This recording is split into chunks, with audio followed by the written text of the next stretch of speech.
Hello everyone, ये घटना चक्र दृष्टि है यूपी स्पेशल के लिए। तो इसके 6 वीडियोस हो गए, ये 7वां वीडियोस है और यूपी आरओ या यूपी के अदर्स एग्जाम है उन सभी के लिए ये इंपॉर्टेंट है। तो इसमें आगे का देख लेते हैं, प्रथम राज्य वित्त आयोग का गठन। इसमें राज्य वित्त आयोग के बारे में है, राज्य वित्त आयोग।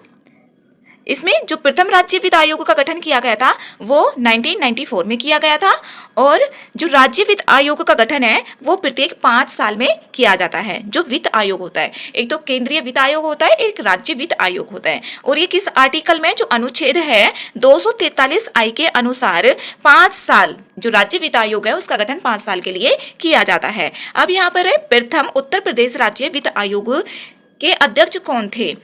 वो थे भालचंद्र शुक्ला। जो प्रथम उत्तर प्रदेश राज्य के वित्त आयोग के अध्यक्ष थे भालचंद्र शुक्ला। अब 5वां उत्तर प्रदेश राज्य वित्त आयोग देख लेते हैं, इसका गठन कब हुआ था, इसके अध्यक्ष कौन है और यहाँ पर इसका जो सिफारिश लागू हुई थी वो अप्रैल 2020 से हुई थी और इसका जो कार्यकाल होता है वो 5 वर्ष होता है। किसके अनुसार? 243 आई के अनुसार ये आ जाता है इस टाइप से कि किस आर्टिकल के अनुसार होता है।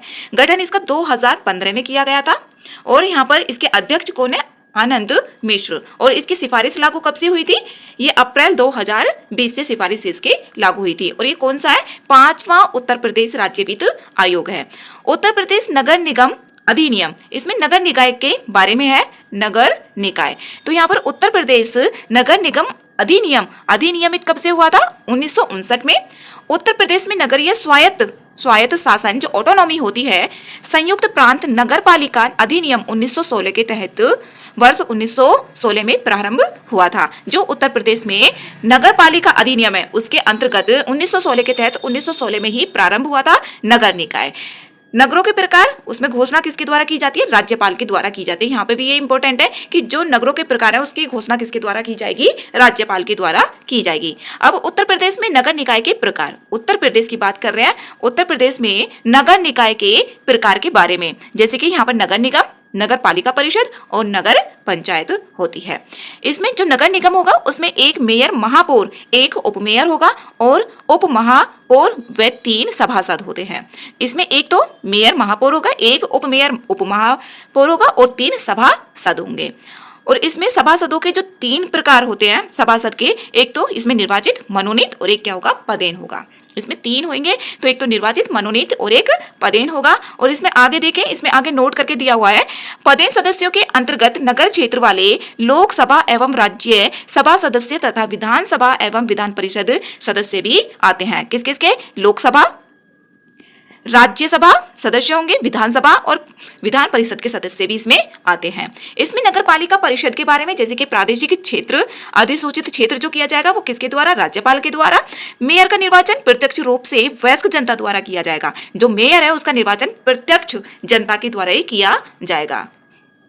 जिस तरीके से जो प्रधानमंत्री होते हैं उनके चुनाव होते हैं प्रत्यक्ष रूप से, तो उसी तरीके से यहाँ पर भी मेयर 5 वर्ष हेतु चुने जाते हैं। जो मेयर होंगे वो 5 वर्ष के लिए चुने जाएंगे तथा पद धारण तिथि से 2 वर्ष तक उसके खिलाफ अविश्वास प्रस्ताव भी नहीं लाया जा सकता है। कितने वर्ष? 2 वर्ष तक उसके खिलाफ में कोई अविश्वास प्रस्ताव भी नहीं लाया जा सकता है। ये 2 वर्ष का ध्यान रखना है। कितने वर्ष तक? 2 वर्ष तक कोई भी उसके खिलाफ अविश्वास प्रस्ताव नहीं लाया जा सकता है। यदि 2 वर्ष बाद अविश्वास प्रस्ताव लाया जाता है और वह पारित नहीं होता है तो फिर उस तिथि से पुनः 2 वर्ष तक अविश्वास प्रस्ताव नहीं लाया जाएगा। जैसे देखो यहाँ पर 2 वर्ष है, उस तक तो प्रस्ताव नहीं, अविश्वास प्रस्ताव नहीं लाया जा सकता है। अब 2 वर्ष के बाद लेकर आए प्रस्ताव तो तब भी पारित नहीं हुआ। अब इसमें भी 2 वर्ष के बाद यहाँ पर आया प्रस्ताव, 2 वर्ष के बाद 2+ के बाद क्या आ गया? प्रस्ताव, अविश्वास प्रस्ताव लेकर आए, तो इसमें भी पारित नहीं हो पाया था, तो उसके भी फिर 2 साल बाद होगा वो। और इसमें यहाँ पर क्या है? ये नगर पंचायत है। अब न्याय व्यवस्था देख लेते हैं। यहाँ पर जैसे भारतीय संविधान में अनुच्छेद 214 से अनुच्छेद 237 तक न्याय प्रशासन के उत्तरदायित्व का प्रावधान है। इसमें आर्टिकल कौन कौन सा है न्याय व्यवस्था के बारे में? 214 से 237 न्याय प्रशासन के उत्तरदायित्व का प्रावधान, इसमें आर्टिकल ध्यान रखना है। इलाहाबाद उच्च न्यायालय की स्थापना मूलतः कब 1866 में सादर दीवानी अदालत के स्थान पर उत्तर पश्चिमी प्रांतों हेतु उच्च न्यायालय के रूप में आगरा में की गई थी। कब? 1866 में की गई थी आगरा में। इसे वर्ष 1869 में इलाहाबाद में स्थानांतरित कर दिया गया था। 1866 में आगरा में और 1869 में इसको इलाहाबाद में लेकर आ गया है। वर्ष 1919 में इसका नाम परिवर्तित करके और इसका 1919 में नाम बदलकर इलाहाबाद उच्च न्यायालय भी कर दिया गया। उच्च न्यायालय के न्यायाधीशों की जो नियुक्ति की जाती है, उच्च न्यायालय को न्यायाधीशों की नियुक्ति राष्ट्रपति जी के द्वारा की जाएगी, राष्ट्रपति जी के द्वारा। और उच्च न्यायालय एक अभिलेख न्यायालय होता है और इसमें ये मूल अधिकार और अभिलेखीय शक्तियां भी होती हैं। ये उसके बारे में पॉलिटी में है। इलाहाबाद उच्च न्यायालय खंडपीठ कहाँ पर है? इसकी लखनऊ में है।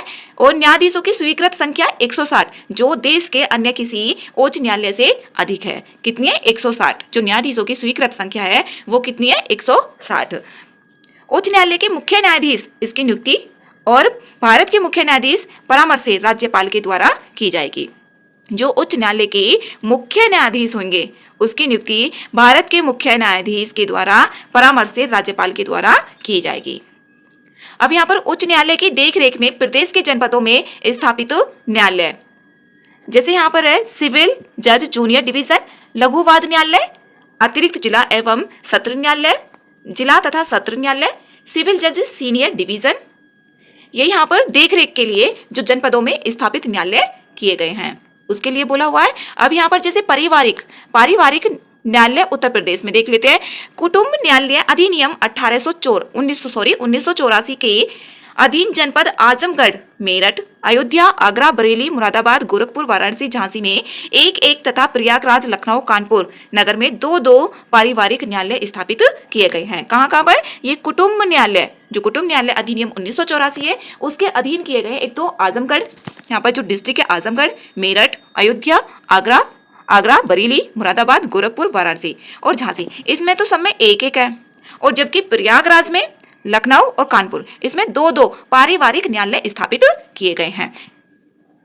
पारिवारिक न्यायालय के निर्णयों के विरुद्ध केवल अपील उच्च न्यायालय में कम से कम 2 न्यायाधीशों की पीठ इन अपीलों को सुनने में सक्षम है। मतलब यहाँ पर बोला हुआ है जो पारिवारिक न्यायालय है उसके निर्णयों के जो विरुद्ध अपील केवल उच्च न्यायालयों में ही की जा सकती है। किसमें? केवल उच्च न्यायालयों में। यहाँ पर ये नहीं है कि सुप्रीम कोर्ट में भी की जा सकती है, केवल उच्च न्यायालयों में ही। तो ये स्टेटमेंट बनकर आ सकता है कि केवल उच्च न्यायालयों में ही की जा सकती है।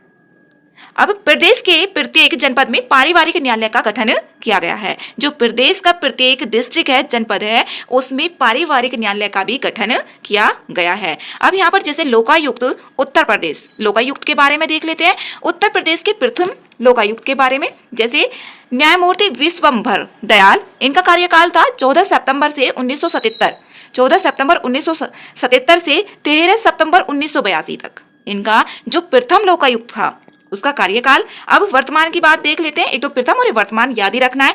वर्तमान में कौन है? लोकायुक्त न्यायमूर्ति संजय मिश्रा, न्यायमूर्ति संजय मिश्रा है। और 3 उप लोकायुक्त भी हैं, जैसे शंभू सिंह यादव, दिनेश कुमार सिंह, सुरेंद्र कुमार यादव। और इनका जो कार्यकाल है वो कितना होता है? 5 वर्ष। अब 5 वर्ष है, लेकिन पहले कितना था? 8 वर्ष था। इसमें आगे देख लेते हैं। और भी उत्तर प्रदेश के लोकायुक्त वह कार्यकाल दे दिया इनका जो उत्तर प्रदेश के लोकायुक्त थे। जैसे पहले तो यहाँ पर न्यायमूर्ति विश्वंभर दयाल, इनका कार्यकाल 1977 से 1982 तक था। और न्यायमूर्ति मिर्जा जो नंबर 2 थे, न्यायमूर्ति मिर्जा मोहम्मद मुर्तजा हुसैन, इनका जो कार्यकाल है वो है 1983 से 1989 तक। अब नंबर 3 पर देख लेते हैं न्यायमूर्ति कैलाश नाथ गोयल, इनका जो कार्यकाल है वो 1989 से 1995 तक है। नंबर 4 पे बात करें तो न्यायमूर्ति राजेश्वर सिंह, इनका जो कार्यकाल है वो 1995 से 2000 तक है। न्यायमूर्ति सुधीर चंद्र वर्मा, इनका कार्यकाल 2000 से 2006 तक है। अगर 6 पर बात करें यहाँ पर न्यायमूर्ति NK मेहरोत्रा, जो न्यायमूर्ति NK मेहरोत्रा हैं, इनका कार्यकाल 2006 से 2016 तक रहा था। और न्यायमूर्ति संजय मिश्रा जो 7वां, अभी यहाँ पर पूछा जा सकता है कि अभी कौन से लोकायुक्त किस नंबर पर, तो 7वां है। 31 जनवरी 2016 से अब तक ये चल रहे हैं, जो संजय मिश्रा है न्यायमूर्ति। इसमें आगे देखिए राज्य महिला आयोग के बारे में। राज्य महिला आयोग जैसे वर्ष 2002 में आयोग के क्रियाकलापों को कानूनी आधार वर्ष 2004 में मिल गया था। और कब ये 2002 में जो आयोग के क्रियाकलापों को कानूनी आधार वर्ष कब मिला? 2004 में। पुनर्गठन उत्तर प्रदेश राज्य महिला आयोग अधिनियम 2004 वर्ष 2013 के अंतर्गत 26 अप्रैल 2013 को इसका पुनर्गठन कर दिया गया था, जो राज्य महिला आयोग अधिनियम है।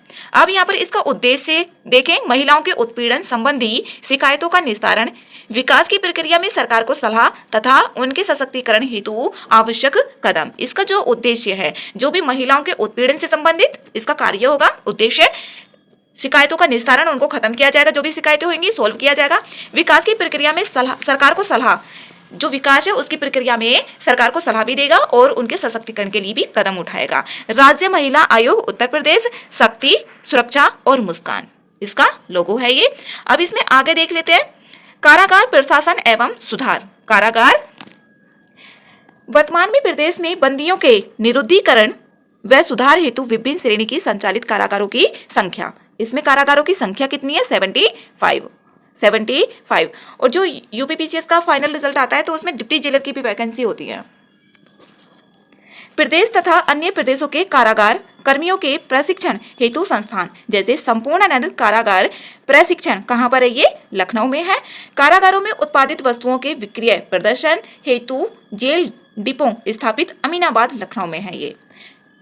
केंद्रीय कारागार आगरा स्थापना कब? 1854 में की गई थी और इसका नया कैंपस कब? 1983 में। केंद्रीय कारागार कहाँ पर है? केंद्रीय कारागार बरेली में है, इसकी स्थापना 1837 में की गई थी। केंद्रीय कारागार फतेहगढ़, इसकी स्थापना 1868 में की गई थी। और जो केंद्रीय कारागार नैनी प्रयागराज में, नैनी कहाँ पर है? प्रयागराज में, और इसकी स्थापना 1869 में की गई थी। ये उत्तर प्रदेश में स्थापित केंद्रीय कारागार है। कितने हैं यहाँ पर कारागार? 7 हैं। अब केंद्रीय कारागार वाराणसी, इसकी स्थापना 1877 में की गई थी।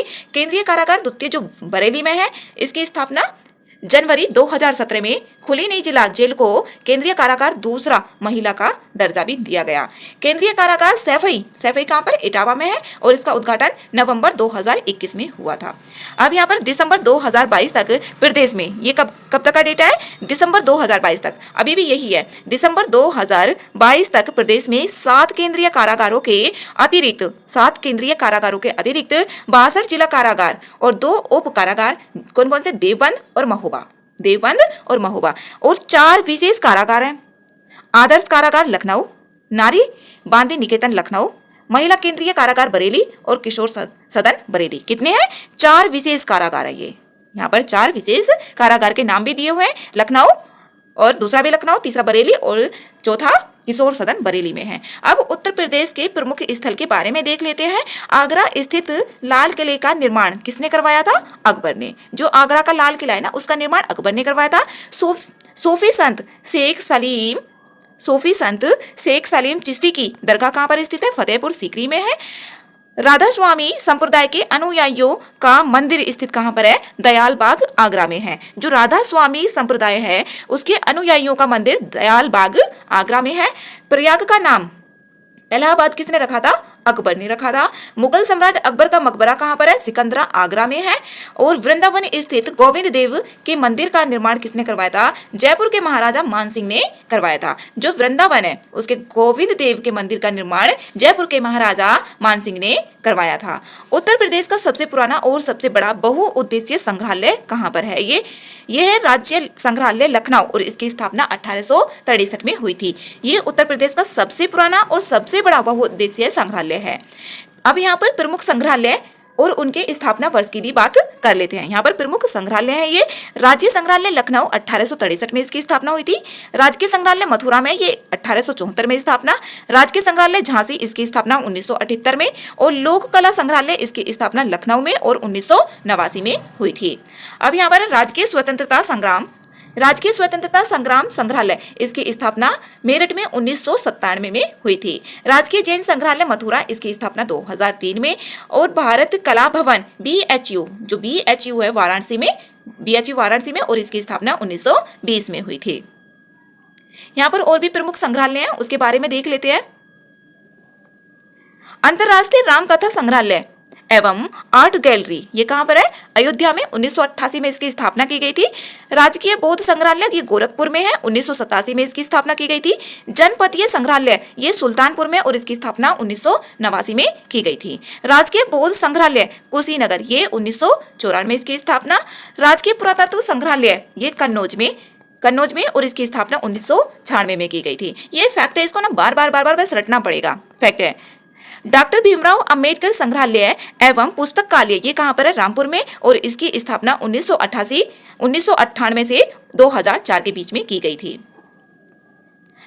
कालका बिंदादीन महाराज की ड्यूडी व कथक संग्रहालय ये कहाँ पर है? लखनऊ में है और 2016 में इसकी स्थापना की गई थी। और लाल बहादुर शास्त्री स्मृति संग्रहालय वाराणसी में, इसकी स्थापना 2018 में की गई थी।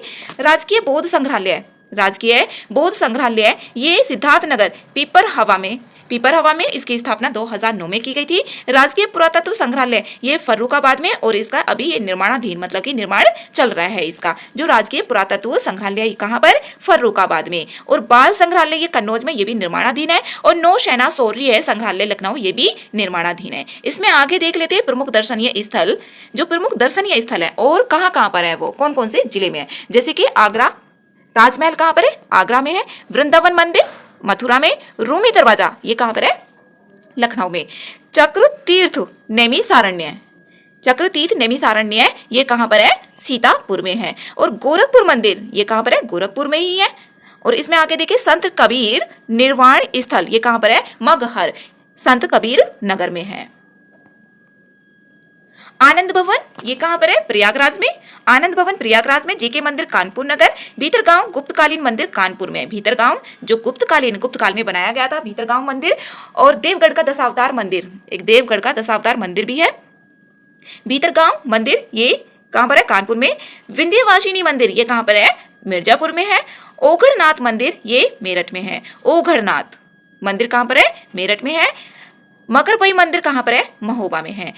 इसमें आगे देखिए प्रमुख दर्शनीय स्थल एवं संबंधित जिले। जैसे लाडली जी ये कहाँ पर है? राधा मंदिर मथुरा में। देवकली मंदिर औरैया। इमामबाड़ा एवं छतर मंजिल ये लखनऊ में है। देवी पाटन ये देवी पाटन वाला क्वेश्चन आया हुआ है, तो ये पता ही होना चाहिए, यहाँ से क्वेश्चन आता ही है। देवी पाटन इसको पाटेश्वरी देवी भी बोला जाता है और ये बलरामपुर में है। और जो 11 फेब को हुआ था ना, ये आया था बलरामपुर। और नंदीग्राम भरत कुंड शीश महल एवं नागेश्वर नाथ राम जन्मभूमि मंदिर। कनक भवन मणिपर्वत वाल्मीकि रामायण भवन ये कहाँ पर है? सभी अयोध्या में है। भारद्वाज आश्रम जो भारद्वाज आश्रम है एवं अक्षयवट ये कहाँ पर है? प्रयागराज में है। पार्वती अर्गा जो अभ्यारण्य है ये कहाँ पर है? गोंडा में है। ये तो सबको पता ही होगा। जो पार्वती अर्गा अभ्यारण्य है ये गोंडा में है। कामदगिरी पर्वत ये कहाँ पर है? चित्रकूट में है। और रानी महल कहाँ पर है? झांसी में। शाकंभरी देवी मंदिर ये कहाँ पर है? रानी महल तो झांसी में है। शाकंभरी देवी मंदिर ये भी पता होगा सबको, यहाँ से क्वेश्चन आए हुए हैं लास्ट ईयर में। सहारनपुर में। दान तीर्थ हस्तिनापुर ये मेरठ में है। और भगवान वराह मंदिर ये सोरो कासगंज में है। ये कहाँ पर है? भगवान वराह मंदिर कासगंज में। गोला गोकर्णनाथ मंदिर ये लखीमपुर खीरी में है। प्रमुख दर्शनीय स्थल एवं संबंधित जिले वही है ये भी। जैसे कि कड़क साह बाबा की जो मजार है वो कहाँ पर है? कौसाम्बी में। कड़क साह बाबा की मजार। मुगल घाट कहाँ पर है? ये फर्रुखाबाद। चाय मंदिर श्रावस्ती में। सिपली एकेडमी आजमगढ़ में। और बावनी इमली शहीद फतेहपुर। फांसी इमली शहीद प्रयागराज। शहीद स्थल छावनी जो शहीद स्थल छावनी है ये बस्ती में। 84 गुंबद ये भी आया हुआ है कालपी जालौन में। कनक भवन अयोध्या में। लॉर्ड कॉर्नवालिस मकबरा ये कहाँ पर है? गाजीपुर में है। सप्त मातृका की प्रतिमा ये कहाँ पर है? कन्नौज में। शेख सलीम चिश्ती का मकबरा फतेहपुर सीकरी आगरा में है। दिगंबर जैन मूर्तियां हैं आसई किले से प्राप्त इटावा। शुक्ल तालाब कानपुर देहात। बौद्ध स्तूप कुशीनगर एवं पिपरहवा सिद्धार्थ नगर में है। जो बौद्ध स्तूप है कुशीनगर और पिपरहवा को क्या बोला जाता है? सिद्धार्थ नगर। सैयद सालार सैयद सालार मसूद गाजी की दरगाह बहराइच में। महर्षि दधीची आश्रम कहाँ पर है? सीतापुर में। जो महर्षि दधीची आश्रम है वो सीतापुर में है। सैयद शाह अब्दुल रज्जाक की दरगाह कहाँ पर है? ये बाराबंकी में। लोकेश्वर महादेव मंदिर, जो लोकेश्वर महादेव मंदिर है ये बाराबंकी में है। प्रमुख दर्शनीय स्थल एवं संबंधित जिले वही है जैसे कालिंजर दुर्ग, ये कहाँ पर है? बांदा में है। रेणुकेश्वर महादेव मंदिर सोनभद्र में। विक्टोरिया हॉल घंटाघर हरदोई में। अशफाक उल्ला खां की जो मजार है वो कहाँ पर है? शाहजहांपुर में। रजा लाइब्रेरी रामपुर में। सीतामढ़ी धार्मिक स्थल भदोही में। कपिल मुनि आश्रम फर्रुखाबाद में। जयचंद का किला कन्नौज में। और थानापुर शहीद स्मारक चंदौली में। तुलसी स्मारक भवन अयोध्या में। महर्षि दुर्वासा आश्रम प्रयागराज में। माता राजराजेश्वरी मंदिर उन्नाव में। लाल दरवाजा मस्जिद जौनपुर में। व्यास टीला जालौन में। और भृगु मंदिर बलिया में। और जायसी स्मारक ये कहाँ पर है? अमेठी में। ये है अमेठी में। जो जायसी स्मारक है वो अमेठी में है। और कुतेश्वर महादेव मंदिर कहाँ पर है? ये बाराबंकी में। यहाँ पर उत्तर प्रदेश में स्थित प्रमुख पार्क और सिटी कौन कौन से हैं इसके बारे में देख लेते हैं। जैसे डिफेंस पार्क है, डिफेंस पार्क वो कहाँ पर है? कानपुर, झांसी और लखनऊ में। जो डिफेंस पार्क है 3 जगह है उत्तर प्रदेश में, कानपुर, झांसी और लखनऊ में। क्षेत्रीय साइंस सिटी कहाँ पर है? लखनऊ में। ट्रोनिका सिटी किसको बोला जाता है? गाजियाबाद को। और सरस्वती हाईटेक सिटी प्रयागराज में। और trans Delhi signature city Ghaziabad में। जो ट्रांस दिल्ली सिग्नेचर सिटी है वो कहाँ पर है? गाजियाबाद में। लेदर पार्क आगरा में। टेक्सटाइल एवं हौजरी पार्क कहाँ पर है? कानपुर में। ये ध्यान रखना है, यहाँ से क्वेश्चन आता है एक। लेदर टेक्नोलॉजी पार्क कहाँ पर है? बंथर उन्नाव में। बंथर उन्नाव में है। और mega food park Baheri Bareilly में। सॉफ्टवेयर टेक्नोलॉजी पार्क ये नोएडा में होगा क्योंकि यहीं पर टेक्नोलॉजी है ज्यादा। ऑफ इंडिया नोएडा, प्रयागराज, मेरठ आदि और भी डिस्ट्रिक्ट में है। यहाँ पर night safari park greater Noida में। जैव प्रौद्योगिकी पार्क लखनऊ में। और थीम पार्क, जो थीम पार्क पर्यटन संबंधी वो कहाँ पर है? आगरा में है theme park. Web city Ghaziabad में। एग्रो पार्क बाराबंकी और वाराणसी में है। जो एग्रो पार्क है वो कहाँ पर है? बाराबंकी और वाराणसी में है। अब देखिए सोलर सिटी कार्यक्रम कहाँ पर है? ये सोलर सिटी कार्यक्रम एक तो यहाँ पर आगरा में, प्रयागराज और मुरादाबाद में। जो रक्षा औद्योगिक, जो डिफेंस से रिलेटेड गलियारा है वो कौन कौन से कहाँ कहाँ पर है? जैसे अलीगढ़, आगरा, झांसी, चित्रकूट, कानपुर और लखनऊ में। रक्षा औद्योगिक गलियारा। विज्ञान एवं प्रौद्योगिकी उद्यमिता विकास पार्क कहाँ पर है? ये कानपुर में है। बुद्ध थीम पार्क सारनाथ वाराणसी में है। और टॉय सिटी, जो टॉय मतलब खिलौने सिटी किसको बोला जाता है? ग्रेटर नोएडा को बोला जाता है। मेडी सिटी किसको? चक गंजरिया लखनऊ को बोला जाता है। इलेक्ट्रॉनिक सिटी नोएडा को। परफ्यूम पार्क किसको? कन्नौज को। और लोयन सफारी पार्क इटावा को, ये पता होगा। और साइबर सिटी किसको बोला जाता है? साइबर सिटी कानपुर को। Apparel textile park Tronica city Ghaziabad को बोला जाता है, जो टेक्सटाइल पार्क है। और साइंस, और उसको अपीरल भी बोला जाता है, इसको जो टेक्सटाइल है apparel park. Science park Sandila Hardoi. Plastic city Dibiyapur Auraiya को बोला जाता है। और निर्यात संवर्धन औद्योगिक पार्क कहाँ पर है? ये एक तो ग्रेटर नोएडा और एक आगरा। ग्रेटर नोएडा और आगरा। जो निर्यात किया जाता है, एक्सपोर्ट संवर्धन जो औद्योगिक पार्क है वो ग्रेटर नोएडा और आगरा। ट्रांस गंगा सिटी उन्नाव में। Aerospace park Lucknow, Kanpur, Agra, Meerut, Gautam Buddh Nagar इसमें है। और निकिडा सिटी के बारे में देखें, निकिडा सिटी कहाँ पर है? कानपुर और उन्नाव के बीच में है। जो निकिडा सिटी है वो कहाँ पर है? कानपुर और उन्नाव के बीच में है। और जो नॉलेज पार्क है ये कहाँ पर है? ग्रेटर नोएडा में है। एरो स्पेस पार्क, जो एरो स्पेस पार्क है ये कहाँ पर है? लखनऊ, कानपुर, आगरा, मेरठ और गौतम बुद्ध नगर में। जो एरो स्पेस है कहाँ कहाँ पर? लखनऊ, कानपुर, आगरा, मेरठ, गौतम बुद्ध नगर। अगर इतना सब कुछ कर लिया ना तो एक भी क्वेश्चन नहीं छूटेगा जो यूपी स्पेशल का होगा। और इससे रिलेटेड जो भी अदर्स क्वेश्चन आएंगे ना उनमें भी हेल्प मिलेगी एलिमिनेशन मेथड में। उत्तर प्रदेश प्रमुख सांस्कृतिक संस्थान एवं नक्षत्रशालाएं, यहाँ पर है ये उत्तर प्रदेश प्रमुख सांस्कृतिक संस्थान एवं नक्षत्रशालाएं कौन कौन सी हैं। जैसे भारत खंडे संस्कृति विश्वविद्यालय कहाँ पर है? लखनऊ। और इसकी स्थापना 1926 में मैरिज कॉलेज के नाम से हुई थी। बाद में नाम इसका भारत खंडे हिंदुस्तानी संगीत महाविद्यालय संगीतकार पंडित विष्णु नारायण भारत खंडे के नाम पर रख दिया गया था।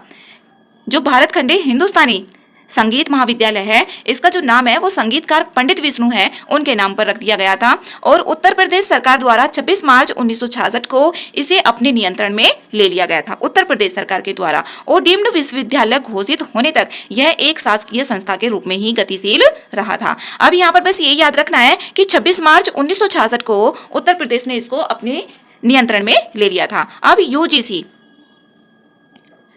यूजीसी द्वारा 24 अक्टूबर 2000 को डीम्ड विश्वविद्यालय घोषित किया गया था। इसको यूजीसी के द्वारा, जो यूनिवर्सिटी ग्रांट है उसके द्वारा अनुदान आयोग है, कमीशन, जो यूनिवर्सिटी विश्वविद्यालय अनुदान आयोग होता है, ये यूजीसी 24 अक्टूबर 2000 को डीम्ड विश्वविद्यालय इसको घोषित कर दिया गया था। वर्ष 2022 में इसे भारत खंडे संस्कृति विश्वविद्यालय में भी परिवर्तित कर दिया गया था। कब? 2022 में भारत खंडे संस्कृति विश्वविद्यालय में भी इसको परिवर्तित कर दिया गया था।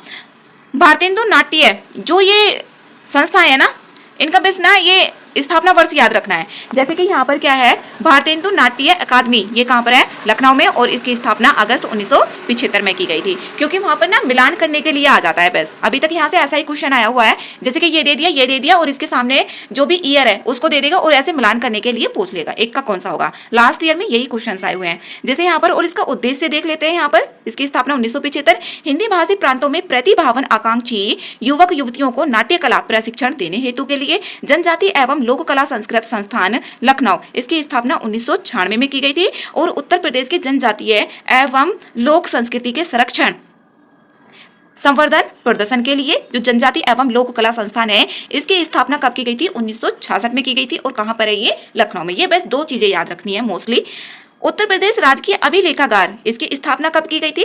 इसकी स्थापना की गई थी इलाहाबाद में 1949 में। और इसको फिर स्थानांतरित कर दिया गया था कहां पर? लखनऊ में 1973 में। अब उत्तर प्रदेश संगीत नाटक अकादमी, यहाँ से देखो क्वेश्चन आया हुआ है ये भी। और एक ललित कला, जो राज्य ललित कला अकादमी है, यहाँ से भी क्वेश्चन आया हुआ है उसी टाइप में मिलान करने वाला। इसकी स्थापना 13 नवंबर 1963 को की गई थी। उत्तर प्रदेश संगीत नाटक अकादमी स्थापना 1963 में। और राष्ट्रीय कथक संस्थान लखनऊ में है, ये संस्कृति विभाग के अंतर्गत आता है, जो मिनिस्ट्री ऑफ कल्चर है उसका डिपार्टमेंट उसके अंतर्गत। और ये ऑटोनॉमस बॉडी है, जिसको खुद के फैसले लेने आते हों। ऑटोनॉमस बॉडी है, खुद फैसले लेता हो। संस्थान के रूप में 1988 से 1989 में इसकी स्थापना की गई थी। और यहाँ पर उत्तर प्रदेश संस्कृत संस्थानम लखनऊ, इसकी स्थापना 1976 में। और ये कहाँ पर है? लखनऊ में। उत्तर प्रदेश संस्कृत संस्थानम कहाँ पर है? ये लखनऊ में। और इसकी स्थापना 31 दिसंबर 1976 को की गई थी। उद्देश्य इसका संस्कृत, पाली एवं प्राकृतिक भाषाओं,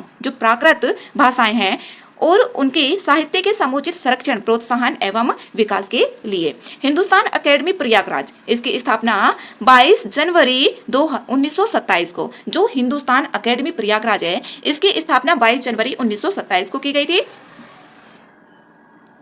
और इसका उद्देश्य क्या है? उद्देश्य है भारतीय भाषाओं सहित हिंदी, उर्दू, ब्रज भाषा अवधि के साहित्य के संरक्षण, विकास और उन्नति के लिए है। मतलब कि जो हिंदी है, उर्दू है, ब्रज भाषा अवधि है, इसका क्या करना है? उन्नति करनी है। उत्तर प्रदेश हिंदी संस्थान, इसकी स्थापना 23 दिसंबर 1976 को की गई थी। उत्तर प्रदेश हिंदी संस्थान, इसकी स्थापना 23 दिसंबर 1976 को की गई थी। अब यहाँ पर जैसे कि इसमें दिया हुआ है उत्तर प्रदेश राज्य ललित कला अकादमी, जो राज्य ललित कला अकादमी है, इसकी स्थापना 1962 में की गई थी। उत्तर प्रदेश सिंधी अकादमी लखनऊ, इसकी स्थापना 1996 में की गई थी। सिंधी भाषा के प्रचार प्रसार, विकास, संरक्षण और संवर्धन के लिए इसका क्या है? उद्देश्य है। उत्तर प्रदेश पंजाबी अकादमी, इसकी स्थापना 5 मार्च 1999 में की गई थी।